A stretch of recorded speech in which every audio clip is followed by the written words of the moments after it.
आहोत, ज्या परंपरेत आहोत, ज्या पंथात आहोत, त्या पंथाचं, त्या वारकरी संप्रदायाचा मूळ पायाच म्हणजे नाम आहे. नामाशिवाय या जीवाला तरणोपाय नाहीच. अगदी कोण्याही पंथात, कोण्याही परंपरेत आपण गेलो तरी नामाशिवाय या जीवाला तरणोपाय नाही. आपल्याला सगळ्या साधू संतांनी अट्टहासानं सांगितलं, नामस्मरण करा, त्याचं भजन करा, त्याचं गुणगान गा, त्याचं कौतुक गा, म्हणजे तो आपल्यावर प्रसन्न होईल आणि तत् स्वरूप करून घेईल, त्याच्याशी एकरूप करून घेईल. सगळ्या साधू संतांनी अट्टहासानं सांगितलं, पण मात्र आपण ऐकायला काही तयार नाही. त्रैलोक्याधिपती भगवान शिव जे आहेत, भगवान भोलेनाथ त्रैलोक्याचे अधिपती असूनही प्रभू रामचंद्रांच्या नामाचा जप करतात.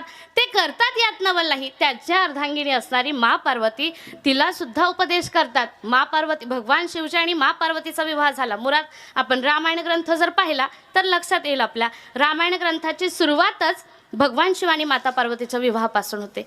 भगवान शिवजी आणि मा पार्वतीचा विवाह झाला आणि मा पार्वतीनं भगवान भोलेनाथांना प्रश्न